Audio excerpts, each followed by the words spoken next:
Hey guys, my name is Megan and today I have a book review for the Hazel Wood for you. So the Hazel Wood follows Alice Prosperpine and her mother Ella. So they are kind of on the run from this like bad luck that follows them everywhere.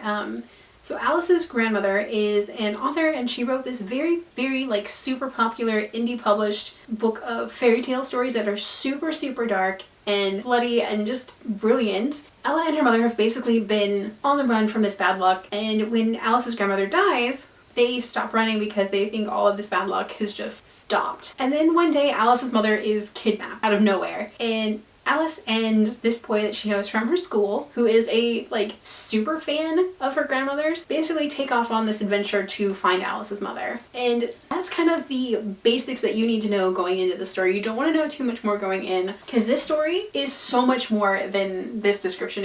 This description is really vague for a reason, because once you start digging into this book, you realize just how creepy and twisty it is, like in a good way, and it's so like terrifyingly captivating. You want to just keep reading. This is like on par with the original Grimm's Brothers fairy tales that were really dark and really creepy. This is like that level of creepiness, and I loved it. And like this has like an unexpectedly creepy, dark, terrifying center to it, and you wouldn't expect that normally or going into this book from the way that the description is. So this kind of leaves you with like that familiar comfort of a fairy tale, but also like a feeling of like dark, enchanted forest kind of. That's kind of the feel that this is going for. I really loved that the characters from this book, spoiler here, just so you know, spoiler, Alice is a character that was pulled from her own story. So she was pulled basically away from the story that she should have been in and put into anybody, and she's basically being raised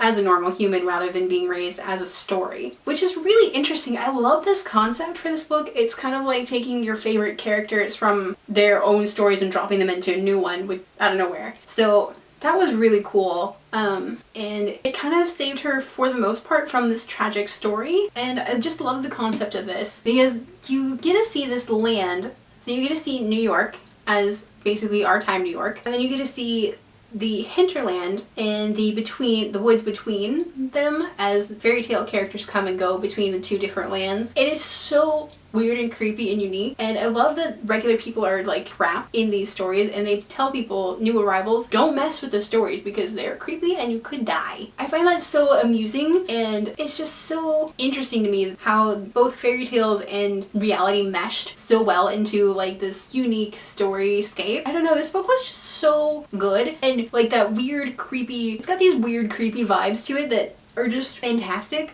and you just want to keep reading to see how everything goes. And it's like this book is going to become a modern classic. It's just that good. I really want to explore more of this world, and I don't know for sure if this is going to be getting a second book. I think there might be a second one. I really hope there is a second one because there's so many other cool possibilities that could be done with this book, whether it's the actual tales of the hinterland from this book or just exploring other stories, which I think would be really interesting to see, especially Ellery's story. I want to know where Ellery ends up because I loved his character and his storyline was brutal at the end. I was just like, I need more of him, and I want to know where he goes and where he ends up exploring, and I want to know more about a couple of other characters, and I think it would be fantastic to keep this book, to turn this into a series, really. So I know I've used this analogy before, but you know like those Tim Burton movies, so Nightmare Before Christmas and The Corpse Bride, they're creepy but good. I would recommend this in that same kind of creepy but good kind of genre. I mean, that's kind of what I would compare this to, only this is darker than that. So this is like 3 or 4 steps past Tim Burton creepiness. It's so good. So I gave this one a 4.5 out of 5 stars. I know this review is kind of short, so all I can think of to say is read it, it's good, you'll like it. That's all I've got for you guys today. Thank you for joining me for my short review for the Hazel Wood.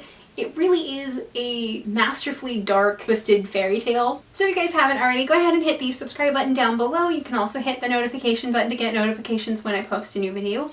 And if you liked this video, don't forget to hit the like button. And if you want to follow me on social media, check out the links in the description box. So what are your favorite like dark, creepy, fairy tale kind of books? So if you guys have anything that you would recommend, Drop me a line in the comment section. If you guys could be plucked from our real world and put into a book, what book would you choose? For me, personally, I think I would love to get dropped in the middle of the Protector of the Small series just because that's my favorite book. But if I was going fairy tale, I would have to say Alice in Wonderland because Wonderland is pretty awesome and I think would be really trippy to be in Wonderland. Let me know your guys' answers down in the comments. Alrighty, bye guys!